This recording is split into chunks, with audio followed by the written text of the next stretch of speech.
Cek. Assalamualaikum warahmatullahi wabarakatuh. Halo semuanya, perkenalkan saya Haya Alvinesa dari Fisika 2018. Sekarang memegang topik untuk praktikum fisika di topik pertama yaitu pengukuran.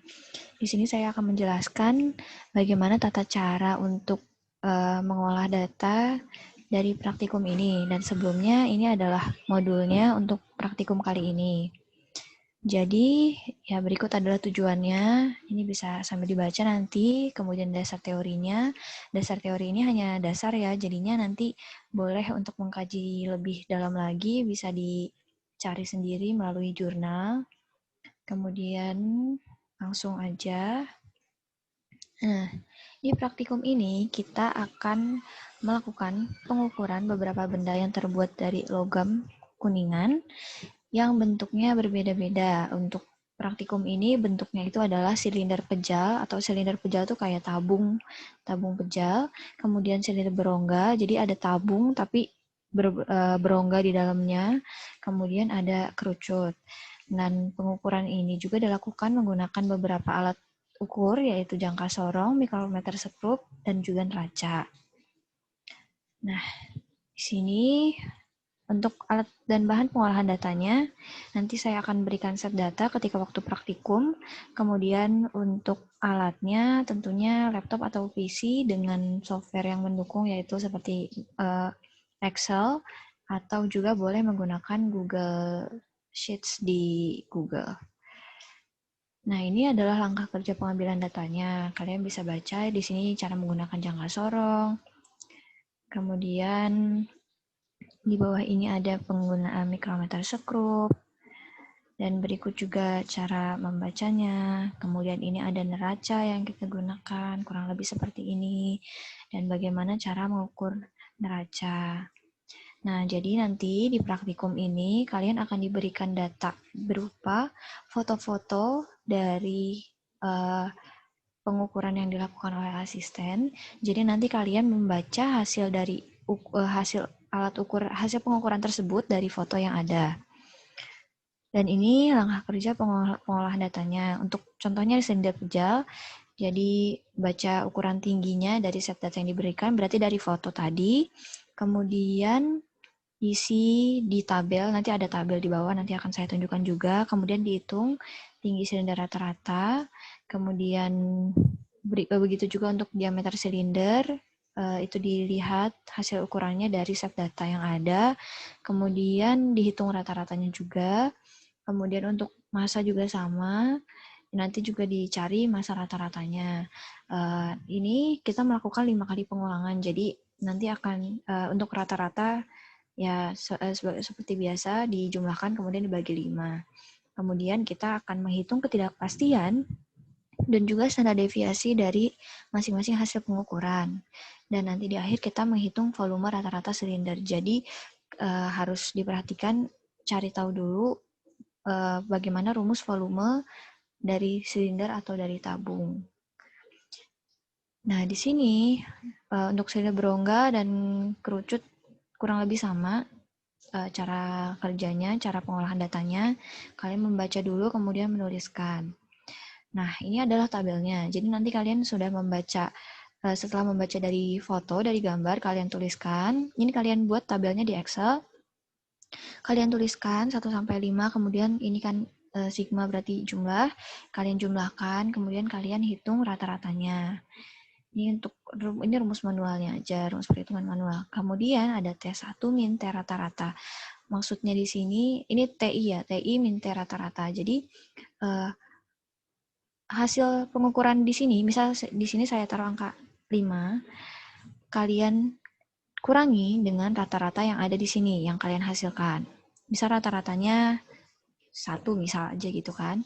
Jadi 5 dikurangi 1, kalian taruh di sini hasilnya.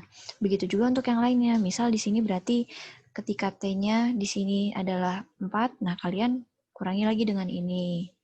Begitu seterusnya sampai ketemu sigma dari TI min T rata-rata. Ini kalian jumlah aja berarti kan ya. Sudah selesai, kalian hitung menggunakan ini di harga mutlak dan dikuadratkan. Berarti nilainya nanti perhatikan jangan ada yang negatif gitu ya, karena di hari kemutlakan. Seperti biasa ini bisa menggunakan rumus aja, kemudian juga dicari jumlahnya dari hasil yang dicari ini. Kemudian, nah, ketidakpastian untuk nilai T. Ketidakpastian, coba kalian perhatikan lagi di teori, di materi minggu lalu, di teori ralat, di situ ada rumusnya untuk delta T itu seperti apa. Jadi kalian cari tahu lagi nanti dengan membaca materi teori ralat. Begitu seterusnya untuk diameter dan juga massa. Jadi kurang lebih sama metodenya untuk kerucut dan lain-lain juga. Oh ya, untuk silinder, kan karena kita menggunakan silinder pejal dan berongga. Kalau berongga, otomatis dia akan ada diameter dalam dan juga diameter luar. Nah, jadi kalian harus tambahkan di sini kolom untuk diameter dalam dan diameter luar. Jadi tulis saja nanti diameter dalam berarti DA dan diameter luar berarti DB.